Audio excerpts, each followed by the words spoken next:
and welcome to Kiki's Chat Show. Today is February the 14th. It's Valentine's Day. Today is also a Christian celebration day. I think it's Lent. Is it Lent? I think it's Lent. But whatever it is, today is a day of celebration. But we're having a lot of issues, technical issues. I was supposed to have 3 guests, but I have 2. Now, one has fallen off the grid, but I'm sure she'll be back soon. That's if she knows she's falling off the grid. Whatever it is, we're going to have a good chat. And the discussion today is women independence. That is, independent women. Are we independent? What is the meaning of independent?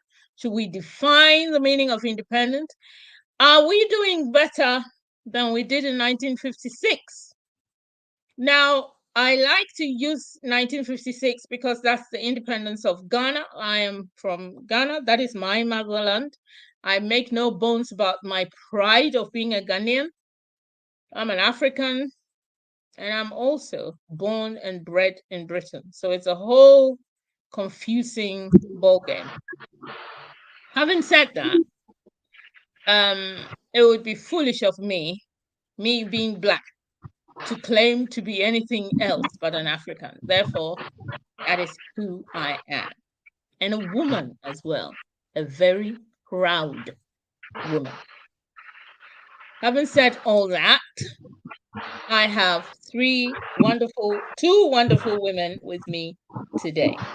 Now, believe me that my machine is misbehaving, so much so that I can't even find all my information. But I'm going to find it and read it all out and give you. But I've got Namele, who has been on here. She's a lawyer. She's an activist. She is the head of Power to... What are you? Power to what? Women. Can you hear me? Power to Our Mothers. So Power to Our Mothers Foundation Africa. Yes. I hope you can hear me. Power to Our Mothers Foundation Africa here in Ghana. Power to Our Mothers Limited, so UK. Yeah. So the non-profit and the commercial side. Excellent. And I also have Ekua Eileen Bailey. She's actually a Jamaican, but she's found her motherland, and her motherland niche is my beloved Ghana. So yeah, my sister, you see her in her full glory. Now, Ekua has so much to tell us. Ekua, introduce yourself, please. Okay, so I'm Ekua Eileen Bailey. As said before, I am Jamaican. I'm living in Ghana now. I've been in Ghana for about 3 years. Previous to this, I was in the UK. I did most of my working life and studying life in the UK. I am a mental health practitioner. I have training in psychotherapy, and I'm here in Ghana sort of supporting different platforms with mental health.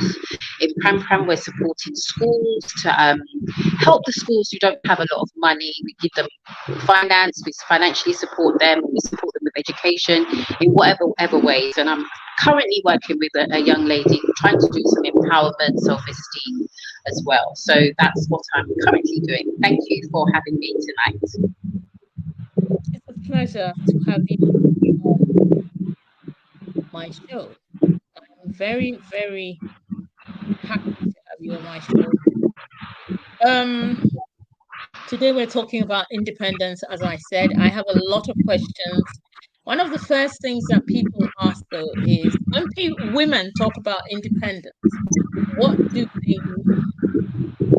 Now, I'm going to ask you, Ekua, not because I'm picking on you or anything like that, but you haven't been on here before, and you are fresh blood, and you're going to give us your view. What do you think a woman's independence is? How do you view it? How you view it? And how do I view independence with regards to women?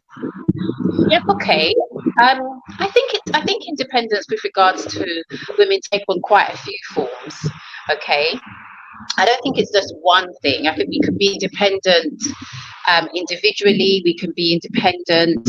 If we're in a partnership, we can be independent in the workplace. It varies, but I feel that for me personally, independence is around doing things the way that serves me. And if it serves me, then it can also serve the community, it can serve my family, it can serve others. So that's basically how it comes across for me. Okay. Namele, what is your, because I wouldn't have asked you this particular definition question, but because Ikuya says she gave her definition as a personal thing, what is yours? So for me, it's about how you are self-sufficient. So basically, you are not reliant on someone or something in respect of a certain area of your life. So when we talk about, for instance, financially independent, you don't need anybody else to give you income or generate income or money for you. If you are emotionally independent, you don't need somebody else to feed into you to necessarily make you feel like you're yourself and you are okay. Physically independent can be a whole combination of things. You know, you can basically get around to the places you need to go without relying on anyone other than, for instance, okay, maybe you need to call an Uber or you drive yourself. So yeah, it's that lack of dependence on someone or something to get things done. Yeah. I don't know if people want to know my definition of independence, but independence really, I would for like to me. know it. Okay, so I will share it with you. I mean, and I'll share you the general view of how I view independence is to make decisions that would suit me and mine. If I cannot think, or if I'm not allowed to think, or even to bring out my thoughts, or the fear of speaking my truth, I feel I'm not independent. I feel, and also, but that's one. And when you talk about independence of movement to maybe go somewhere, I agree with you, because when I don't have transport, or when I need somebody else to help me to go somewhere, or because my car is broken down, or because of one thing or another, and then it disrupts my thought, my plan, and I feel trapped and I can't do certain things, I feel that my independence has been taken away. If that sort of thing. So I think the baseline for independence, really, or women's independence, is to be able to do things without interruption, or without being stopped or held back, or I mean, in life there are rules, and I do agree that there should be rules, because otherwise it things get into things, and things knock into things, and it's all chaotic, etc. But just simple living, where I can think a thought and I can implement it in my own way, without disruption, without disturbance, without derision, or somebody stopping me in a horrible way. That it means that you're holding me back, and that is something which can disturb, it can maim, it can upset, imprisonment. It makes you feel like you're in prison, and when you're in prison, you are not independent. So basically having a sense of autonomy over everything that you do, not being controlled, not being. But I must stress that, of course, there are rules and there are ways of doing things not to upset other people, not to upset your neighbor. You can't get up at 3 a.m. and start because I want to do my lawn. So everyone's asleep on my road and I'm busy mowing my lawn. That is not independence. That's total chaos and destruction. However, you know what I'm saying, that there are things that I want to do. I want to feed my children in a certain way. I want to do certain things, harming none, basically. So that's my view of independence. All of your views are valid, and they are all kind of join with mine to make it.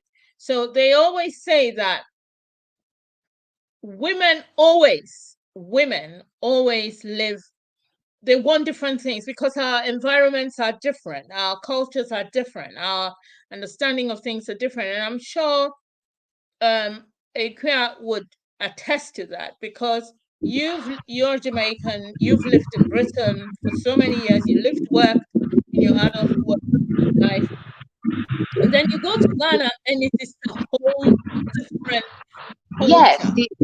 yeah, sorry to interrupt you, but that's what I'm saying. The independence, it goes across the board of our lives as women. And context, I think what you're talking about right now is about context.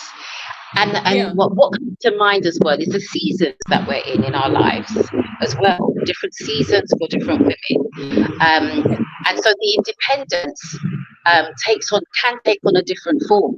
I think for me, in Ghana, the independence is slightly different to having the independence when I'm in the UK. Or one of the reasons I didn't go to live in Jamaica and Ghana is very similar, but I don't feel, because of the family, not in a negative way, my family is very protective, we're very tight, we're quite loving. And therefore, they would be taking away my independence because they would be protecting me and making sure that I'm safe, making sure that I'm okay, making sure that I'm settling. So my independence would be less. In Ghana, I have more independence, which comes along with a bit of freedom as well. So context and different things contribute to the independence that we can actually tap into. Yeah. Is the lack of independence an equality issue or an equity issue? I don't know who wants to answer that, but the lack of independence. Now, all three of us here, we feel, and including the guests that are listening, we all go through situations where we do get into that frustrating point where I don't know whether it's irritation, frustration, I don't know, but there is a biting point somewhere where your independence is being curtailed. And when you talk about independence, it's the ability to think and do. So basically, which is what we've kind of come to an agreement with. The lack of, what is the lack? How does the lack come about? I think sometimes. If I jump in. Yeah, go on. Yeah. Jump in. Go ahead, Akua. There's a time lag. You go ahead. I'll jump in after. Go ahead. Okay. I think the lack of independence breeds lack of freedom. Okay. It takes away your freedom. Having said that, when we go through and when we tap into independence, we grow because we learn by doing. Everything that we do is we're learning by actually doing things. So when we become independent, it means that we do things for ourselves. And therefore, then we can learn the task a bit more better. We can learn the challenges with that task. We can learn the challenges with just being independent. So the lack of independence takes away the meat of doing things. And it also sometimes I see it as taking away freedom and taking away choice. That's how it comes across for me. I get that. Freedom, when they take away choice, because in fact, you could try and have choice, you could, Okay, so what institutional and societal change to be made to gain, to maintain and keep, like recruitment and retention is like thing that I say all the time. How do we recruit and retain and keep, women? For example, all three of us have had experiences in Ghana, and I think Ghana has a way of holding you back, especially women. Women they seem to be, but it's not, that's not what it is. I don't know. I mean, some people feel they're free. It depends on where you're standing, even in the food chain, to feel that freedom. And I'm wondering whether you think that, or is there a way to move away from that and give women that feeling of, I don't want to have a child. I want to make that choice without anyone asking me, why don't you want to have a child? You have to be married. You have to be this. I want to be a lesbian. I am a lesbian. I want to stay that way. Let's talk about it.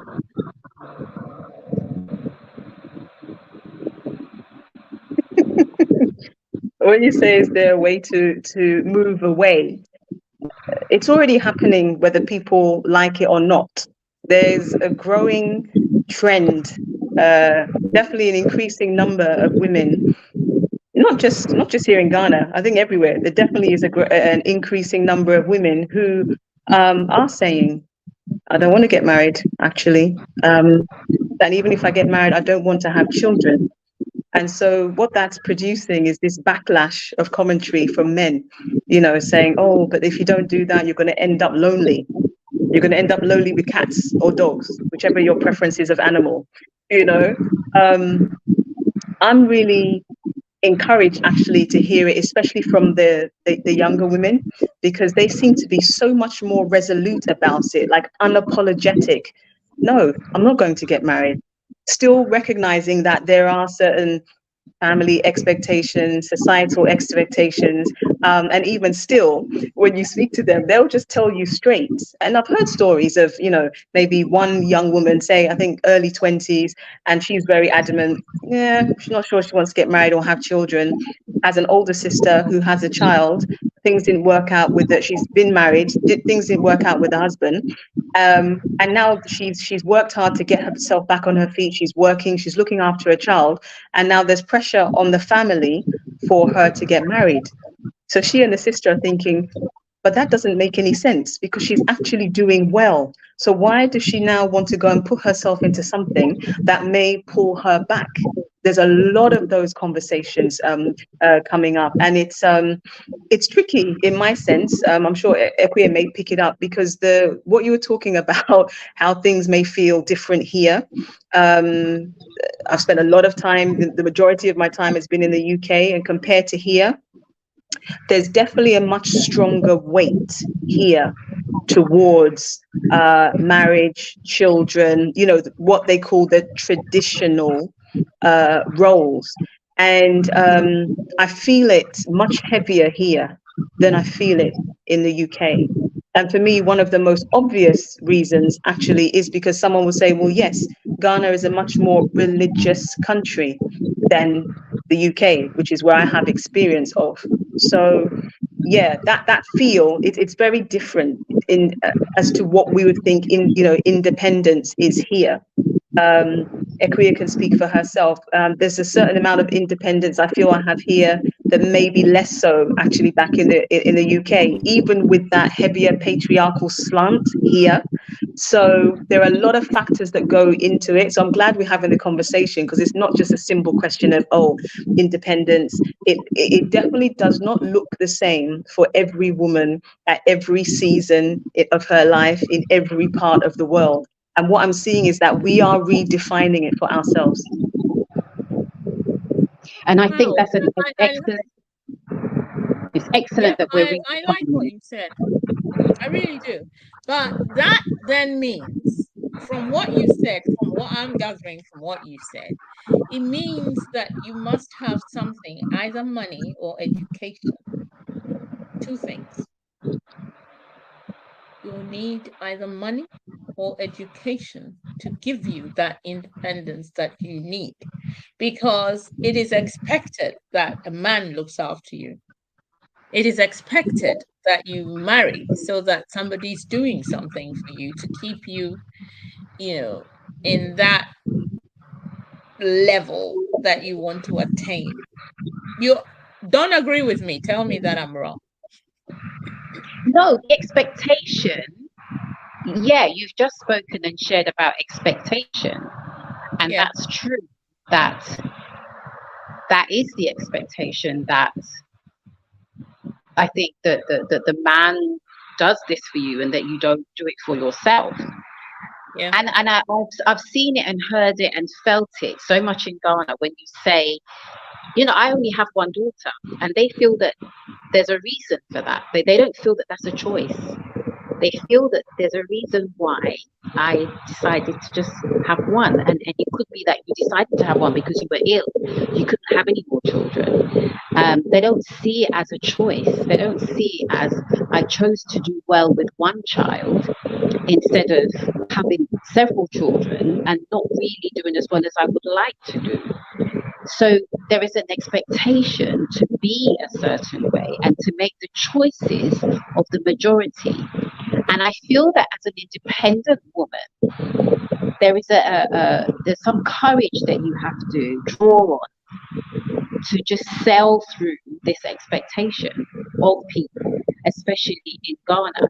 Living on your own and choosing to be on your own is not seen as something to be admired or anything like that. And I'm sure that there would be a lot of people that wouldn't want somebody like myself to be close to a lot of their daughters, because I may encourage the daughters to do what I'm doing, and that's not what they value.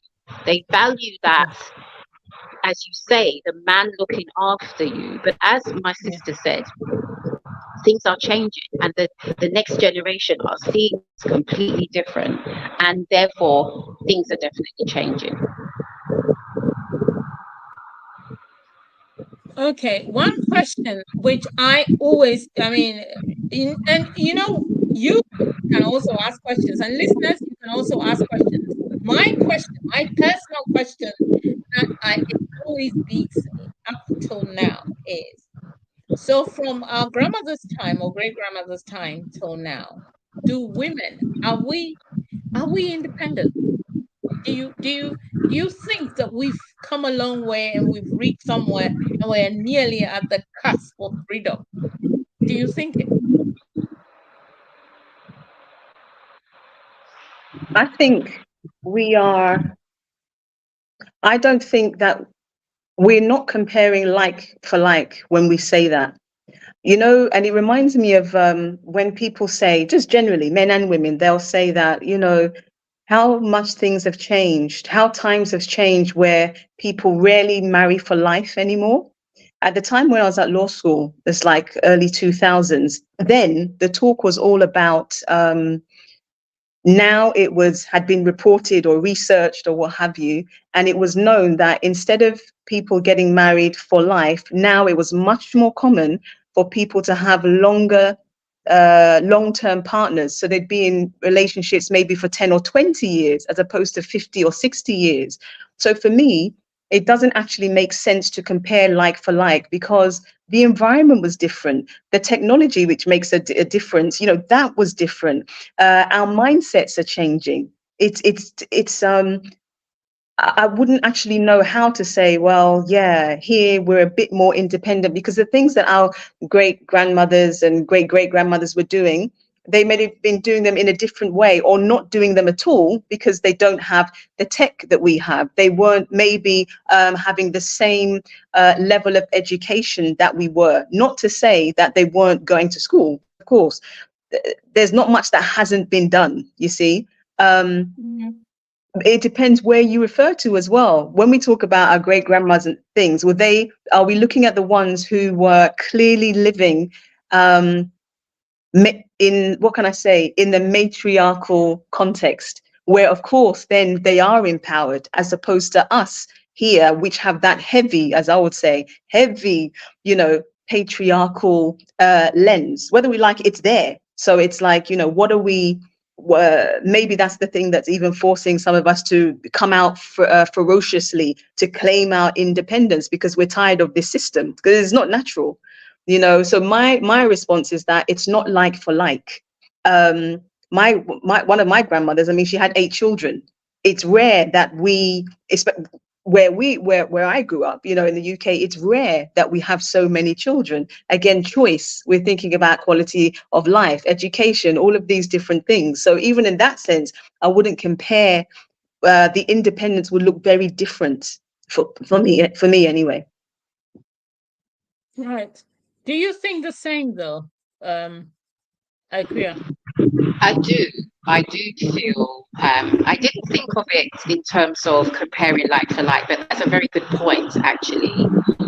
Because as again, I keep saying about context, and we are in different times, and as we have got access to social media, etc., because these things do influence how and where we get information from and how we access the rest of the world.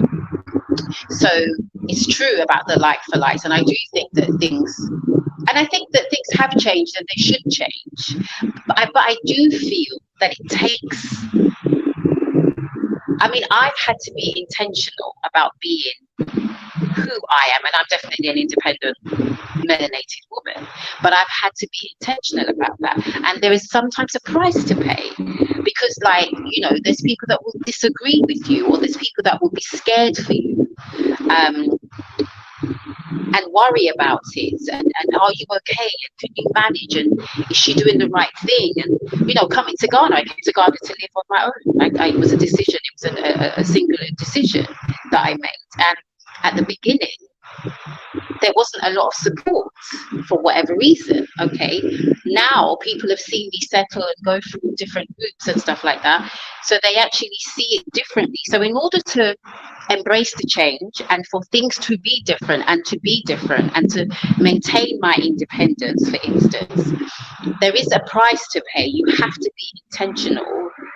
You can hear what people are saying, but you have to be intentional about what it means for you. So I do think that from my grandmother's time, even my mother's time, you know, the independence has grown and is still growing, and we are accessing it and living it more. Well, you see, all of the things you said so far, to take you out of solo, all of the things you said so far, being intentional, being you know, and living on your own, and doing all the things that you have achieved so far. In my great grandmother's time, and even my grandmother's time, they were doing that. Some of them were. I mean, okay, so I'll tell you some personal stuff. My great grandmother, her husband died, and she had and then of course her daughter also died later on, you know, but she was a midwife. So she was looking after her grandchildren and etc., and she was running it.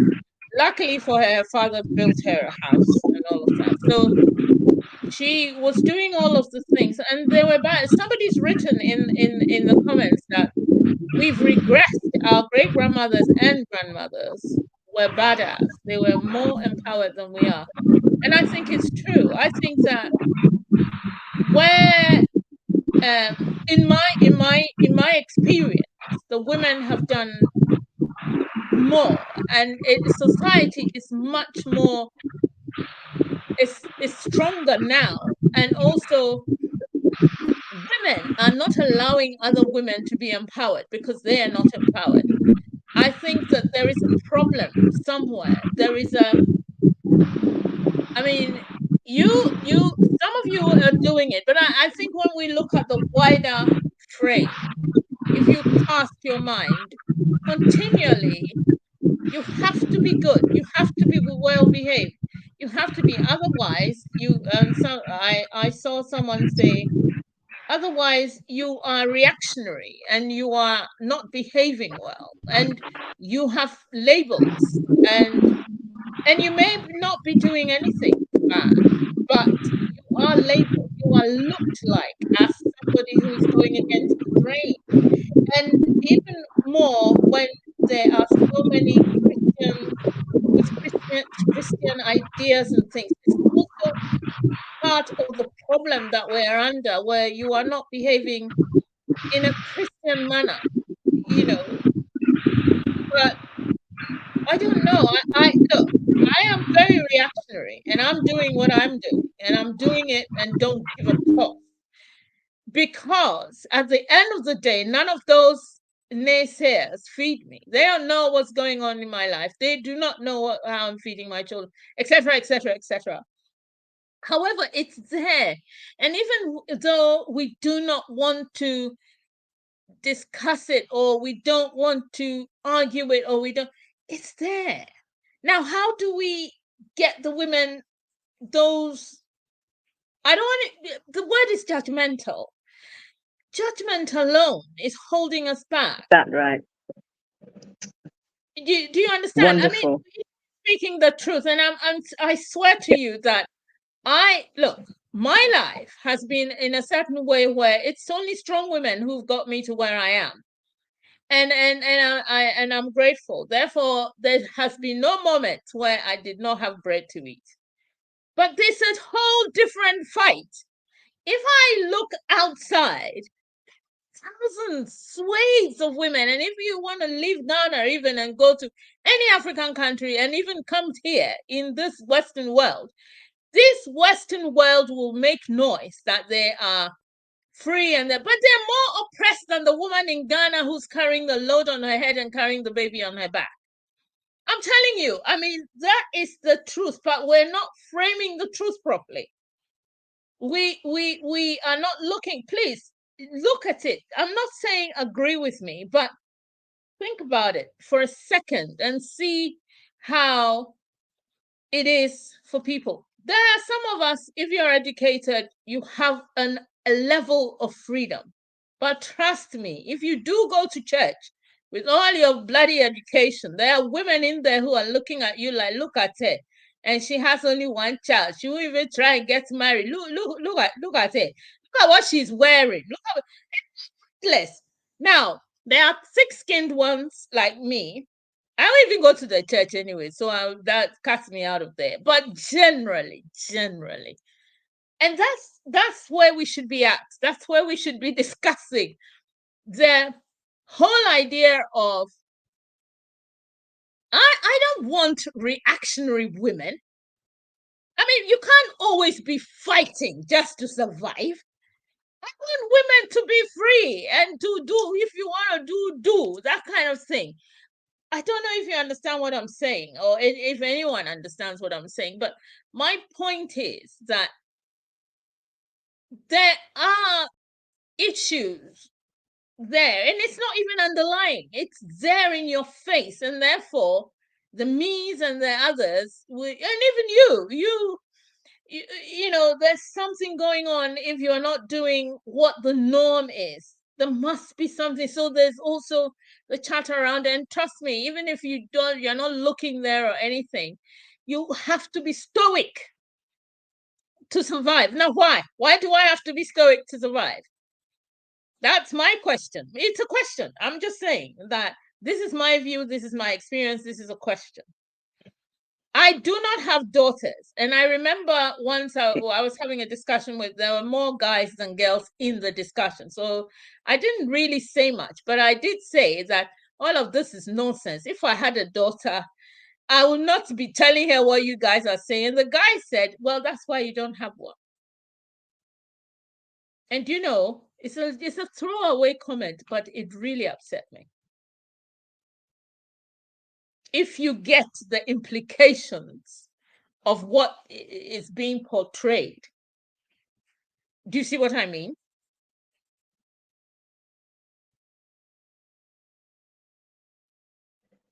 You said a whole load of things. I think that's covered about 10 subjects. So I'm trying to take everything in, and all of them They need to be discussed. Even the context of, sorry? I say pick one. I'm saying choose anyone to talk about. I was going to say, no, I was going to say, yeah. So even the context of how we look at strong, the concept of what is strong, you know, because sometimes we cleave to that as maybe hope to get through things. You know, our mothers, our grandmothers, we look back and we think, well, they did things because they had to. You know, there was no time to sit down and complain and cry. They got on with things. And some of us still take that narrative now, although now we're recognizing that when you keep trying to go and go and go like that, you just burn out and you collapse. We're not in that time where we have to do what our grandmothers did because there was no other choice. But clearly, it looks like there's 2 or at least 3 different stories, because for some of us, yes, our grandmothers, our great grandmothers, our great great grandmothers, they were wonderful people. So coming back to what Sister Kiki was saying, what's changed? One thing that we don't talk about enough, I think we don't talk about enough now, trigger alert, is the atrocities that women are still going through now. And I am talking about trigger alert. I'm talking about the sexual assault, the rape, the incest, all of these things, to the point that I don't know if anyone else has recognized or realized, because I've only just started noticing recently, whether it's on TikTok, on YouTube, on Instagram, I started seeing words abbreviated. So I'm seeing DV and SA. And I'm thinking, what are people talking about? And I'm starting to read, I'm thinking, oh, they're talking about sexual assault. Oh, they're talking about domestic violence. So now the things that we are experiencing, they are now being even diminished to abbreviations. For me, that's one step further than saying violence against women and girls, instead of saying men who commit violence against women and girls. We take out the perpetrators. Now, I don't want to make this just about men. It matters, because what I see a lot happening at the moment is this seeming, you mentioned judgment. So judgment slash, for me, it's like this lack of compassion that I'm seeing from women towards women who have been through stuff, from women who are trapped in marriages. Trapped, I use that word intentionally, because for them, they are trapped. But for some other women, why don't they just leave? Like, just get up. I wouldn't take that kind of abuse. I wouldn't stand there and take this, that, and the other.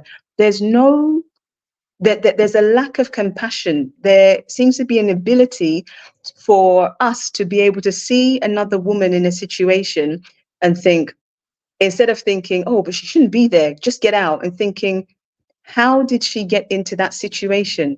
Because what I know for sure, for a lot of the times, it's not weak women who end up in that situation. What do I mean by that? I mean, you were talking about education and finances. There are a lot of women who actually, they've studied a lot, whether they've done their BA, their MA, their PhD, whatever, they've started working, they've got their career together, and they're on a great trajectory. Then they get married. Maybe then they have children, and then things start to regress. Again, it's not necessarily all on the man. I've been there. That sense of losing who you are. And I know some women would look out there and thinking, oh, but how can you do that? You're educated, this, that, and the other. There are so many layers to what we are going through that we can't even think that far. Because somebody told me this frightening statistic just today, that for instance, in Kenya, I think the statistics at the moment are 1 in 3 women have been assaulted, sexually abused, at some point in their life. I don't know what the stats are in UK. When I have spoken to a traditional Ghanaian man about these kinds of things, one of the responses was, but there's lots of women who go through that. Like, get over yourself. You don't have to let it ruin your life. Okay, I understand that lots of people have painful things they have gone through. If it is not your norm in your community to be shown the way to heal, to get counseling, to speak to someone, to speak to elders, whatever, it's like they expect us to just fix ourselves and just march on like nothing happened. There are plenty of women who are broken, and even men, because our men get abused, our boys get abused as well. And all these things for a long, long time have been swept under the carpet under the guise of, or for the purpose of, we can't embarrass the family. This is shameful. This cannot get out. And then lastly, you have the ones where, for instance, like I said, the women trapped in whatever marriage, relationship, whatever it is, and they're at the stage where they think they can't leave because for them, they have no economic empowerment. They literally are thinking, if I leave, where am I going to take these children? Because some of them have left and their parents or their family have said, you have to go back to your husband. So there is all of that to say that there are many different things. I don't know how this was handled in my grandmother's time. I actually don't think, and I could be wrong, that if it was there, it was as bad. And I think because the thing I would say to Sister Yvette was that, yes, if that time our mothers were strong, you can't be leaving women to be out there strong and just owning their stuff. You have to diminish them.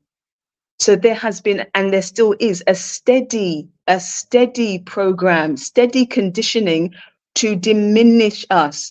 Go and study until however much you are. There's nothing wrong with education, but we don't stop to think that Mother Nature, she has a body clock, but we are being pushed. Study. When are you thinking? Do you want children? When are you going to have them? If you want them, you want to get married. When do you want to do that? We're being told to chase certain things, and we're not really thinking, but if I do this way, am I still going to achieve the thing that I want to? And then you have pressure. Where's the marriage? Where's the grandchildren? You know, and people don't realize that just you uttering all these things, where's the grandchildren? You know, the pressure that puts on a couple.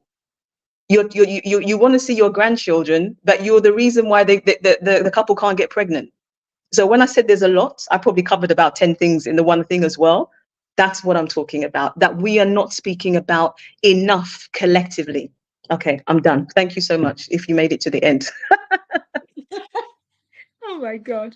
I love it. I love it because this is what I want. This is a very healthy discussion because everyone is saying their own and it's coming together.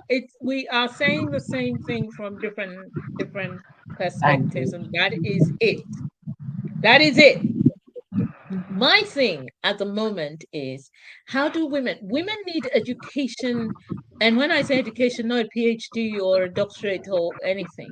Women need to understand that we are a collective, and therefore it is not she is doing, look at her shoe, look at her skirt. No.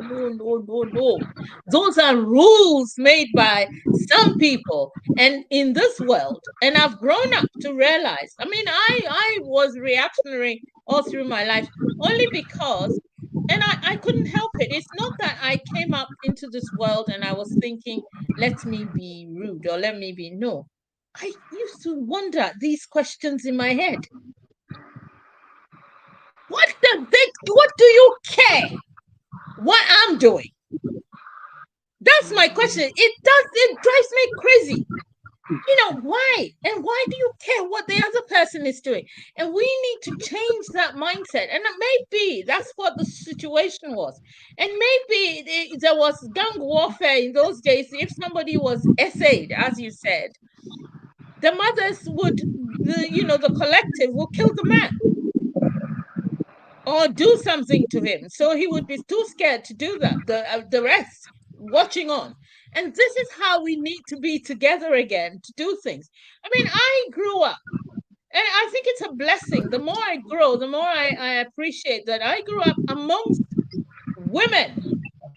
Very powerful. I don't like the word strong because a strong woman is then not looked at properly. They're saying, oh, she's strong, she can't do. No, I grew up with reactionary women who thought of themselves as a collective. Now, all the other tribes in Ghana look down on us, actually. And trust me, we don't care. That is the one thing. So we They can think what they like. We've carried our traditions on and we've done it. And I think that's my empowerment. I mean, my tribe, the women are much more tougher than the men. And so we think differently. We think differently about loads of things. And for the rest of the tribes of Ghana, well, you know, the coming from the Ashanti down to the other tribes, we are strange, and then so they talk about us in negative ways. Do not care, because we have thrived on that till today that I'm sitting here as a representative of my tribe. And it is going to carry on. It is going to carry on because we haven't stopped. We've even become even more bullshit than ever. You know, we are getting stronger. We are like a dragon being fed. Now, I wish that we could all be like that. I pray that one day, when somebody is saying they don't think my tribe was being looked up, I'll put it up so everybody can see. Well, yeah, and maybe the next door neighbors didn't see us that way, but the rest do. They talk about us. They even made a film.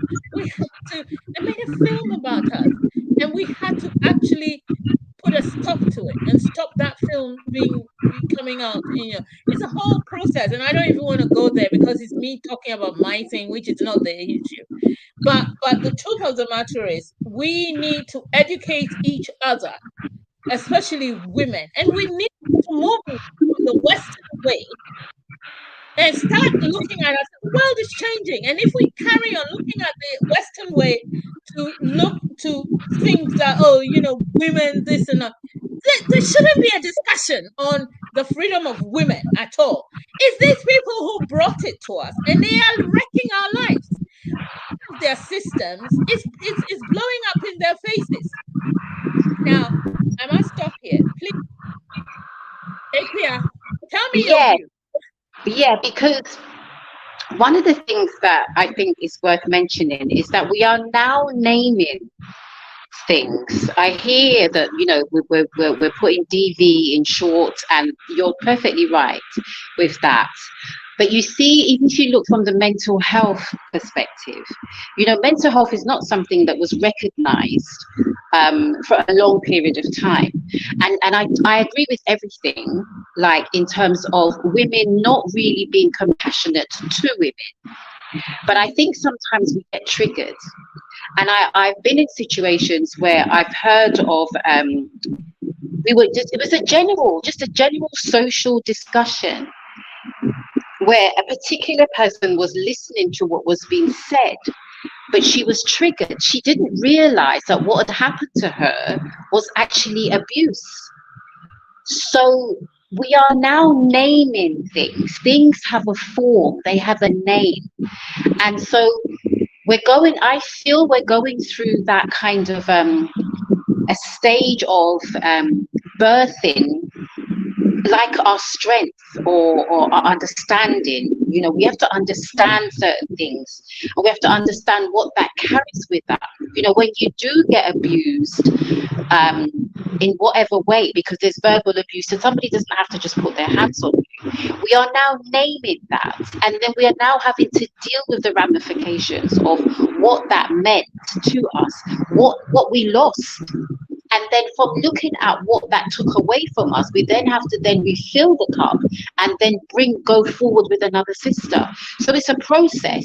And I feel that the reason why I feel that we have made progress, even in Ghana here, the women are ready for the information. They are ready to work together to get information, to empower themselves, and to understand. I mean, back in the day, in my grandmother's day, a woman wouldn't, I've heard of women just leaving the family now. They've had enough. They can't manage, they can't cope. So they're just leaving, walking out and leaving the family. I'm not saying that this is a good thing. What I'm saying is they are now realizing my cup is full and I can't manage. So I'm doing something about it. Either they're running or they're taking time out. And then we're actually seeing that this is happening. Men are witnessing that you can actually be left with the children because she just can't, mom can't do anymore, mom can't take anymore. She will just go, which is something that was never really heard of back in the day. You know, it was heard of in Ghana though. Women left their marriages and married somebody else and had, so there were a lot of grandmothers and great grandmothers who had children with different men. I mean, not when I say different men, not in this present way of different men, but she left a man and married somebody else. And in fact, yeah. there are traditions where Mhm.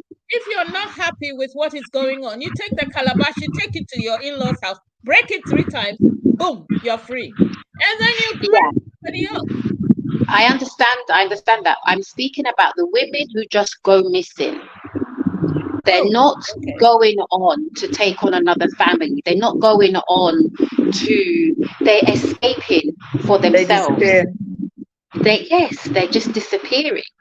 You understand? Because they just can't anymore. And people and the family are having to find their way. Yes, the children do suffer.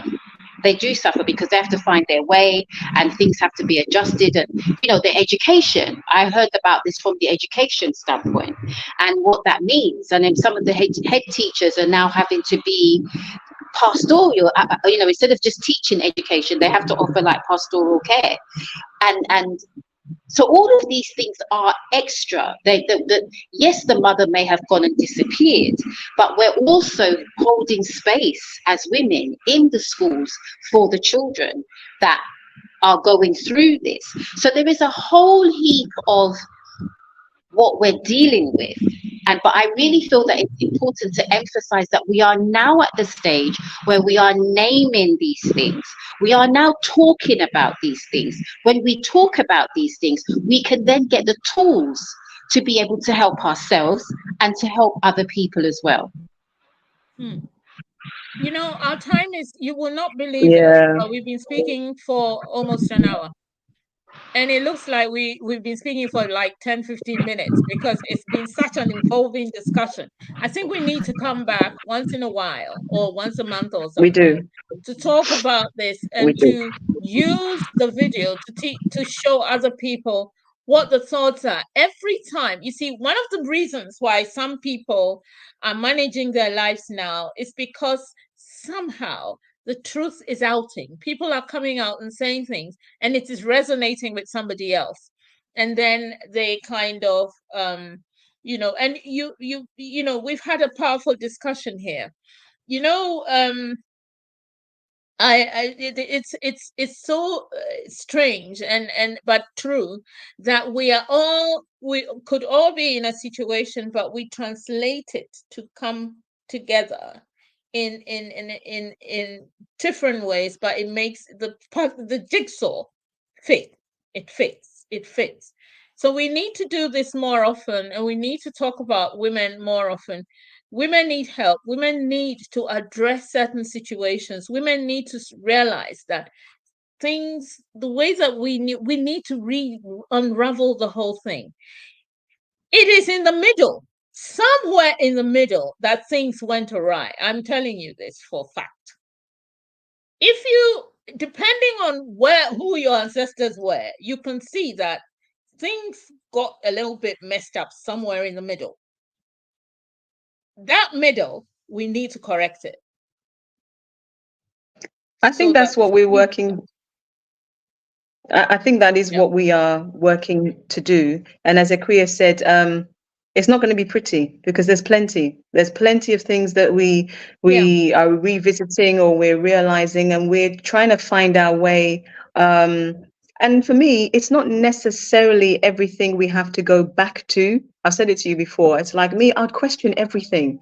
We have so many traditions, cultures, practices, and everything. My thing would be to look at them all one by one when it's obvious and just ask ourselves, are these things really helping us where we are today? Because we're not our grandmothers, or some people say we are, but we're not living necessarily how they lived. So can we just look at what is going on today? Does it help us now? And if it doesn't, can we work on finding a new alternative?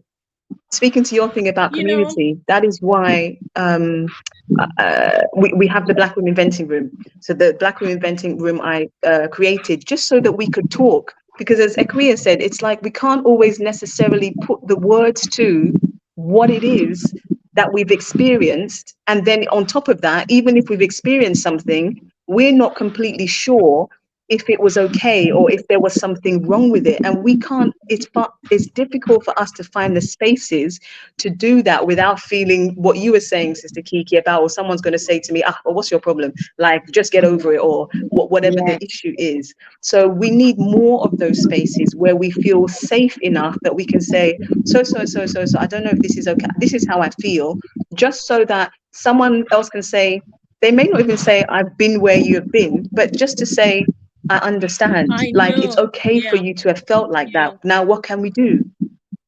But thank you. Thank you so much.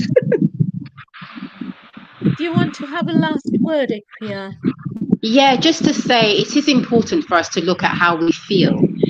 And that is such an important thing for me. I do encourage people and do encourage women all the time. How do you feel? Let's share how we feel. Thank you so much. Thank you. And I'll tell you something else. You see, I grew up, I had aunties, and all my aunties, none of them married. Some had kids, some didn't. But the point is, they needed that independence, and they got it. And they did amazing things with their lives. And, so I see that. That is my thing, and I see other people. Look, I've had friends. I had a friend, and she never smiled. And I've said this to Na before. She never smiled. She was always like that. Meanwhile, I'm a little bit mad, and I like party, and I like to go, but so one day I said to her, "What is it with you? Please tell me. I will not tell a soul." She told me strange things. And from that day, I kind of felt that now I get it. Now I get it. We need to do something about this. And it is not in my world. You see, the thing is, in my world, I know loads of people who are happy-go-lucky. They've never had any horrible thing happen to them. They've had education, and they're doing really well. Anything that's happened to them, they can control it. But now we have the ones who cannot control. And we need to, it's not empower, it's just awareness. It's awareness and trying to climb out of the quagmire. Thank you very much, ladies. Our time is up. But I'm in touch with you. I need you to know, though, that I am one of those people who need the venting room. And I'm one of those people who I do not talk very much in the venting room because I'm such a chatapole, as Equia is finding out now. But I love it, love it, love it. And I'm very grateful that you people have taken me in. And I want you to carry on with this. And we need to talk about this some more. And it's not just in the venting room, because they're lucky to be there. There are people outside who are not in the venting room. Thank you for coming. Equia, Eileen Bailey, and Na Amele Asanteama. I am so honored to have you on my show. I shall see you in March. Okay. Thank you very much. Thank you all. Thank you, listeners. Bye. Thank you for staying. Thank you for listening. Thank you for commenting. Thank you. Thank you. Thank you. All my people, I love you deeply. Thank you. Bye.